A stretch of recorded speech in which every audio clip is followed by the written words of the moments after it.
At the age of 29, he was a billionaire, with words thrown around like philanthropist, with the third best exchange behind Binance and Coinbase, the king of crypto buybacks. I'm talking about Sam Bankman-Fried and the FTX collapse.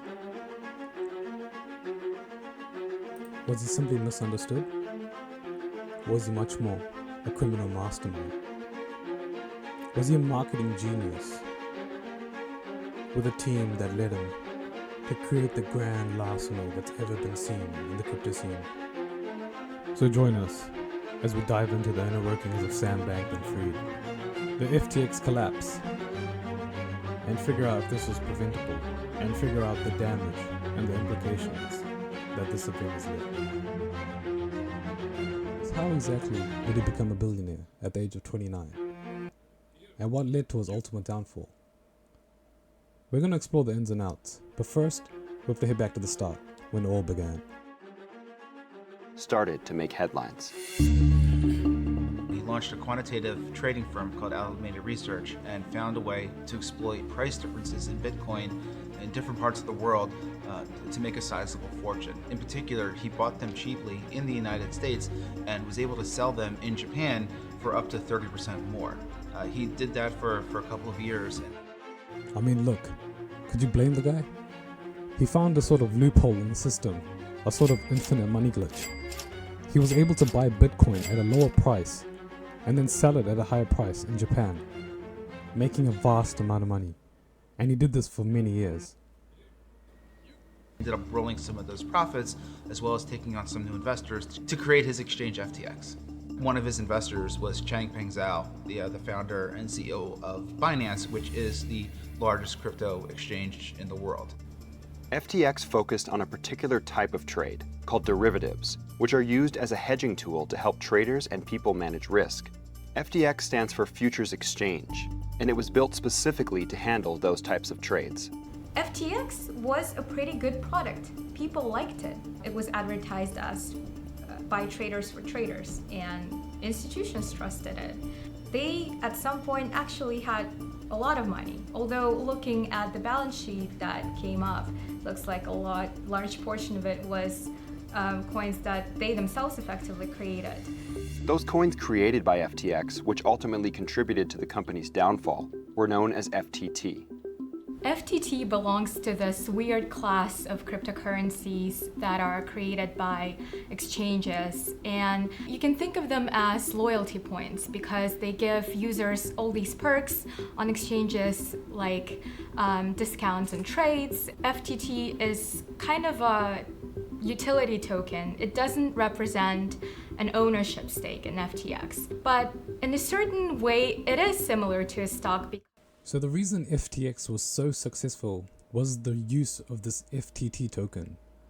It was pretty much a loyalty incentive program with the company, where you hold a token for some sort of value, entrusting FTX with your vast amount of money. This was FTX's native cryptocurrency, which offered utility within the system. Because it is associated with a company. When FTT tokens first hit the market, they were performing well. FTX itself was established in this weird time in 2019 when kind of the big bear market almost ended, and FTX hasn't really experienced any of the big drawdowns that other exchanges saw before. It was a latecomer. So FTT was also just going up. I think it was worth over $20 at some point. It appears that FTX and Alameda were using FTT, the token that FTX created, as one of the largest assets in their balance sheets. If you couldn't see it yet, there was a gaping hole developing in FTX's balance sheet. So just how was FTX able to build such a strong and wide, vast network amongst celebrities and high corporates alike, such as Tom Brady, the MLB sports team, the NBA stadium, for Christ's sakes. These are a few examples of some of the key players who invested vast amounts of money into FTX. FTT had the trust of traders and investors alike, and buy-in for the token was making Sam Bankman-Fried and others incredibly wealthy. Our cover story was really the first big profile. While everything was happy days for Sam Bankman-Fried and the FTX team, they were winning over investors and building their portfolio, stacking it up with millions and billions. While the market, unfortunately, was in turmoil. And one balance sheet leak was all it took to crash the market. As soon as this news hit Twitter, the market went up in storm, and everyone was in fear. One of the top exchanges, Binance, pretty much said that they didn't trust the second top exchange at the time, FTX, and they were pulling out all of the assets from the FTT token, liquidating all of their portfolio that they had with their sister company pair, essentially signing divorce. So what was the outcome of this? Because FTX and the team were really confident that investor funds were safe and that the balance sheet wasn't leaking funds. Certain that it's, once the dust has settled and once all the investigations have happened, that you won't be arrested for fraud? I don't think I will be. I don't think that I don't think I tried to do anything wrong. The once crowned king of crypto. Sam Bankman-Fried was formally arrested in the Bahamas on December the 12th, 2022 for lying to investors and committing fraud, and he was shortly extradited to the US to face a jury. If you're still with us, consider liking and hitting that subscribe. It really helps the channel algorithm out. Shortly after this, the SEC and the FDC filed their own litigation against FTX and the Alameda Research Company. They were targeting the CEO and the co-founders to figure out exactly what was happening in the years prior, to figure out what was happening with the insider trading. And what they found was very interesting indeed. SBF raised more than $1.8 billion from investors. Unbeknownst to those investors and FTX trading customers, he was orchestrating a years-long fraud, diverting billions of dollars from the trading platform funds to his own personal benefit. I mean, this was crazy. He was grabbing customer funds from one company, Alameda Research, and then funneling it into his sister company or his own company, FTX, on this side. SBF was labeled as a hero, but the plummeting crypto price was affecting Alameda greatly, as customers were trying to retrieve their funds from a balance sheet which was pretty much made out of thin air. FTX and Alameda did not have the amount of funds to pay back the customers, and as such, they had to file for bankruptcy. We're now just recapping the news that just broke. The SEC filing charges against Sam Bankman-Fried. Unbeknownst to those investors, Sam Bankman-Fried was orchestrating a massive years-long fraud, diverting billions of dollars. The CFTC has now sued Sam Bankman-Fried for violations of federal commodities laws. There are also claims that those executives took hundreds of millions of dollars in loans from Alameda and used it to buy stuff like real estate. Was this how SBF was able to get away with it?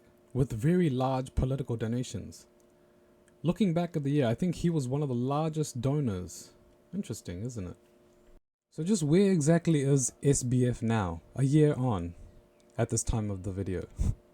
Well, actually, there's some breaking news just now. Some breaking news on Sam Bankman-Fried. Kate Rooney joining us with the details. Kate, what's going on?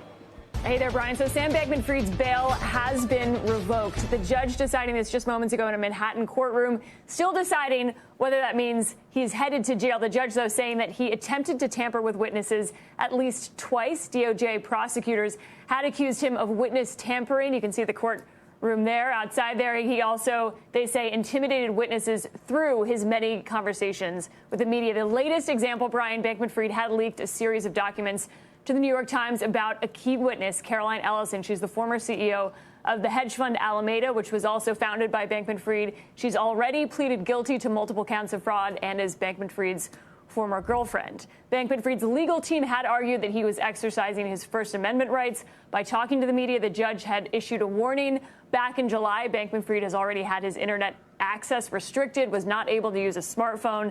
The FTX founder has been on house arrest as part of the $250 million bail package. Now, though, may be headed to jail in the New York area.